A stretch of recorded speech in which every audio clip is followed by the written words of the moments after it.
নমস্কার বন্ধুরা, আজকে বৃষ্টি পড়ছে তো বৃষ্টির দিনে ভাবলাম একটু পাঁচমিশালি সবজি করি, খিচুড়ির সাথে খাবো। তো এই দেখো পাঁচমিশালি সবজিটা বানিয়েছি। তো কি করে করেছি রেসিপিটা তোমাদের সাথে একবার শেয়ার করছি। দেখো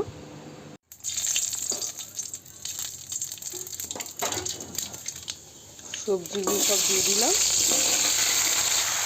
এর মধ্যে পরিমাণ মতো নুন, হলুদ, নেড়ে চেড়ে দেবো। এবার ঢাকাটা খুলে একটু মাঝে মাঝে নাড়িয়ে দেবেন। এর মধ্যে এবার একটু লঙ্কা আর জিরে বাটা দিয়ে দিলাম, একটু জল দিয়ে নাড়িয়ে নেবো। এবার